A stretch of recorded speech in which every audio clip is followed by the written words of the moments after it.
Hello and welcome to this 6-video marathon series I've put together for you.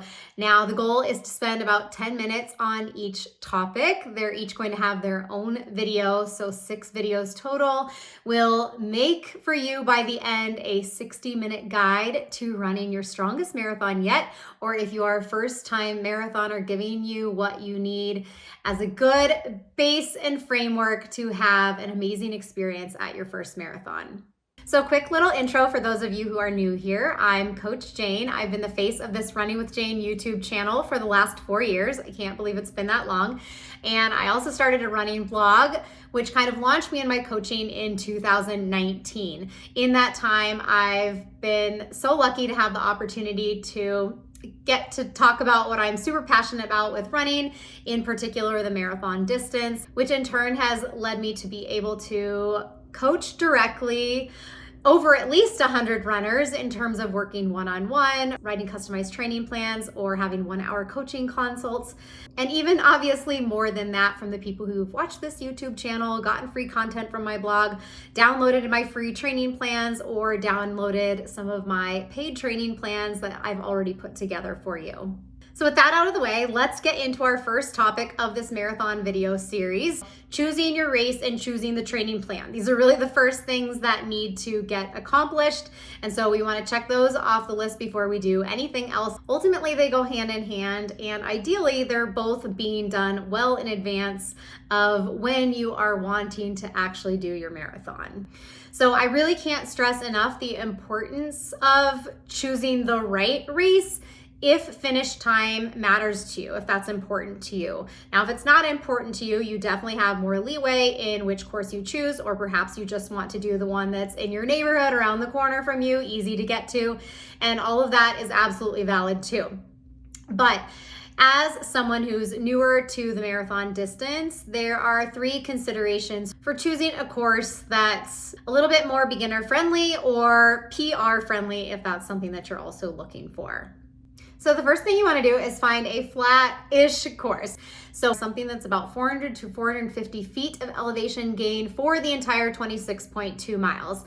Now, something like the Chicago Marathon is about 250 feet of gain. It's very flat, about as flat as you're going to find, but there's still a few hills here and there. So it's going to be tough to find something completely flat. So again, if you're in that range that I suggested, that's a good place to be, and it's going to feel flat overall. This often requires some poking around the website to find. Sometimes you can't find it at all. I like to use a website called Find My Marathon, which I'll link below so that you can look there to get the elevation gain for the particular races that you are considering doing. And choosing a flatter race course just means that it's less challenging. The more hills that are on the course, generally the more challenging it's going to be for the athletes. Number 2 is choose a mid-size race. Now, there's obviously a wide range of how many people are going to be running all of these different marathons across the world. You can have very large ones, like the largest ones in the world, Berlin, New York, Chicago, which are going to be around 50 to 55,000 runners. You can find very small marathons that maybe only have 100 people. So when we're looking at the mid-size range, I'm going to say that's about 1,000 to 8,000 runners. And to me, it's just a really good size where you feel like there's a good amount of spectators. It's got people around you to kind of feel like you have that racing experience.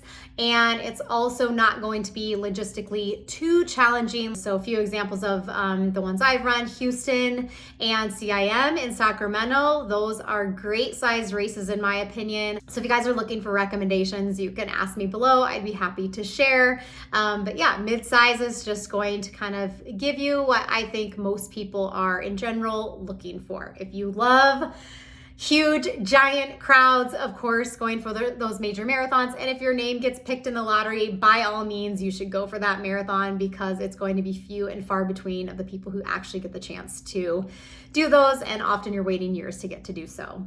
And then the third one is you want to check the historical weather. So there's always going to be outliers in these races. Even some of the fall ones that are typically really good weather could have a really bad day, like Twin Cities was super hot in 20 2023. And in fact, they had to cancel it.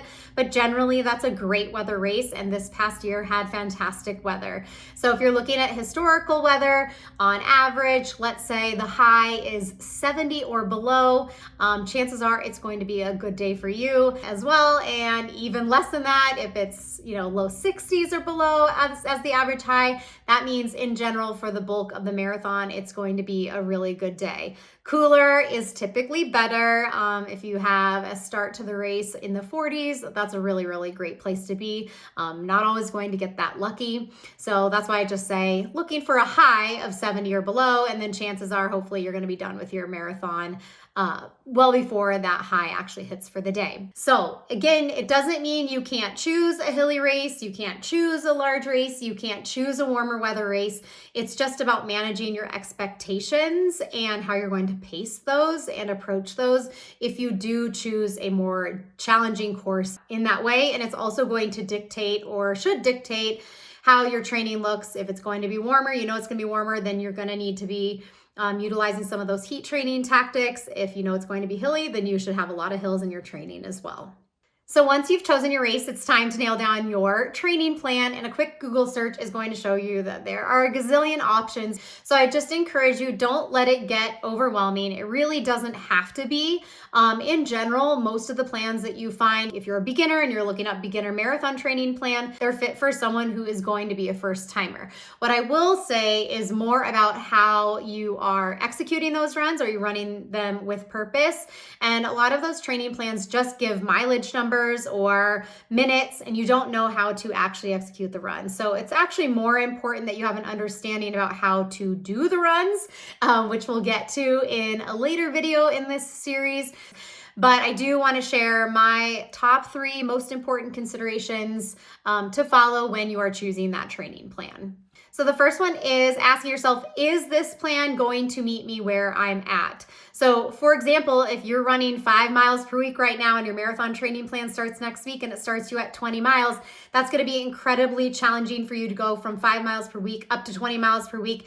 And it's also a recipe for injury. So you really want to make sure that the plan that you are choosing isn't too far beyond where you're going to be. That's why choosing this well in advance is really important, because if you've got the plan in place, it starts in 6 weeks, then hopefully you have time to build up the volume gradually so that it starts you right where you're at and you're starting off with success. Second one is, does this plan allow you to prioritize the non-negotiables in your life? Now, we all have 2 things in our lives that are more important than running, or I should say most of us do, and that is our family and that is our work. And you have to make sure that you are not dropping the ball in those areas just to get your runs done. So what I would encourage you to do is take a little bit of time before you choose the plan and time block when you are going to get runs done each day, or how much time you think you have on each day of the week. And there might be a particular day that you cannot run at all. Maybe on 2 days you have a lot of time. Maybe 2 other days you don't have hardly any time at all. Which day are you going to do your long run? Once you've done that time blocking, then it's a lot easier to go out there and find a plan that fits into the life that you already have instead of the other way around. So I'll give a quick plug for the customized training plans that I put together, which I've gotten a lot of great feedback from people who've gone that route.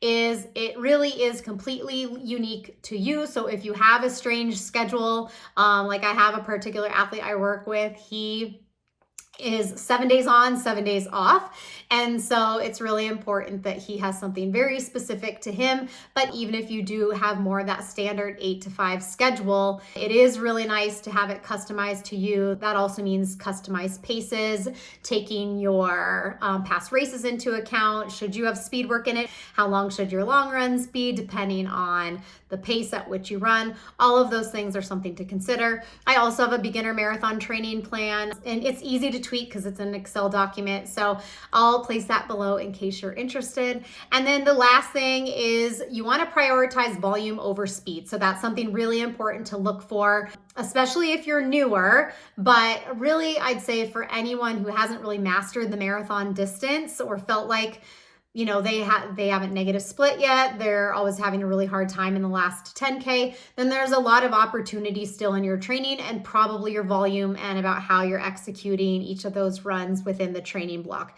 And so you don't want to pick something that has a lot of speed in it. You can have a really strong marathon just by running easy volume in that beginner marathon training plan that I was talking about. We have strides in there, so you still get to dip into that speed a little bit. There's strength training, which is really important, but most of all, it's prioritizing easy running, which is going to be the most important thing for you earlier on in your journey. So I hope this first video was helpful for you guys. I'm excited to continue on in this series. In fact, I'm going to list below each of the topics of the videos so that you know what's coming. The next one is going to be all things gear related to specifically the marathon and the marathon distance. Some more things to consider that maybe you didn't really have to in some of the shorter distances. So I hope you will join me for that one. I will link it right here when it is ready to go. And as always, thanks for joining me, and I'll catch you in that next one.